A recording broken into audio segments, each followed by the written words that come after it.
அனைவருக்கும் வணக்கம். இன்றைக்கி உருளைக்கிழங்கு பால் கறி எப்படி பண்ணலான்னு பார்க்கலாம்.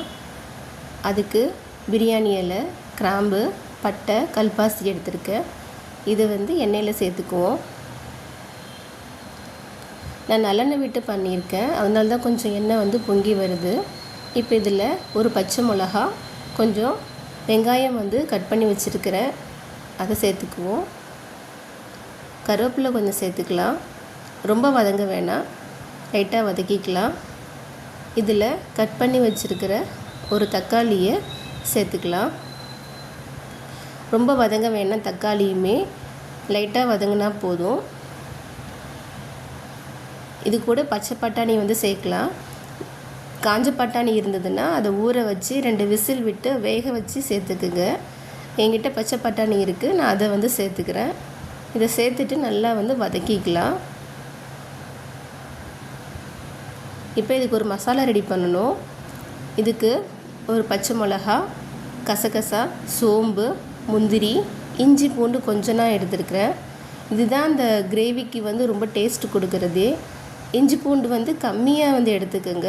அதிகமாக போனதுன்னா அந்த வாசம் தான் அதிகமாக இருக்கும், அதனால் கம்மியாக சேர்த்துக்கணும். இப்போ இதெல்லாம் நம்ம இது கூட கொஞ்சம் தேங்காய் சேர்க்கணும். சேர்த்துட்டு நல்லா நைஸாக பேஸ்ட்டாக அரைச்சி எடுத்துக்கலாம். மிக்ஸி ஜாரில் எல்லாத்தையும் சேர்த்துட்டு தேங்காயும் சேர்த்துக்குவோம். இது கூட இதை நல்லா பேஸ்ட்டாக அரைச்சி எடுத்துகிட்டு வந்துடுறேன். இப்போ வதங்கினோடனே இதில் அரைச்ச பேஸ்ட்டை சேர்த்துக்குவோம். அரைச்ச பேஸ்ட்டை சேர்த்துட்டு ஒரு 2 நிமிஷம் நம்ம வேக வைக்கணும். ஏன்னா உருளைக்கிழங்கு நம்ம ஏற்கனவே வேக வச்சுட்டோம், அது கடைசியாக சேர்த்தா போதும். அதனால் இந்த கிரேவிக்கு இந்த மசாலாவை சேர்த்த உடனே ஒரு 2 நிமிஷம் பச்சை வாசம் போக நல்லா வதக்கிக்கணும்.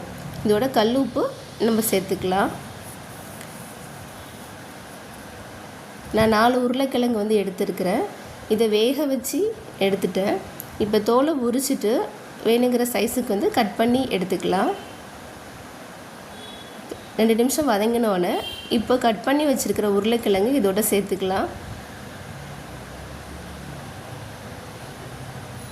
இதோட மிக்ஸி ஜார் கழுவுன தண்ணி இருக்கும் இல்லைங்களா, அது கொஞ்சம் சேர்த்துக்கலாம். தண்ணி நிறையா சேர்க்க வேண்டாம், அதனால் கொஞ்சம் தண்ணி சேர்த்துட்டு இதை ஒரு 5 நிமிஷம் நல்லா நம்ம வேக வச்சு எடுத்துக்கலாம்.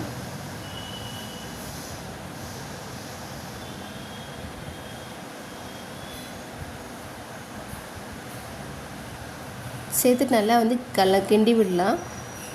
அடி பிடிச்சிக்கும் முந்திரிலாம் சேர்த்துருக்கிறதுனால. ஒரு 5 நிமிஷம் நல்லா கிண்டி விடுங்க.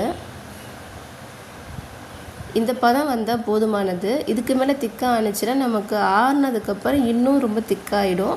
நமக்கு பரிமாறுறதுக்கு கொஞ்சம் கிரேவி இல்லாமல் இருக்கும், அதனால் இது பதம் போதும். இப்போ மல்லித்தழை சேர்த்துட்டு இதோட 2 ஸ்பூன் தயிர் சேர்த்து நல்லா கிண்டிட்டு அடுப்பை ஆஃப் பண்ணிடலாம்.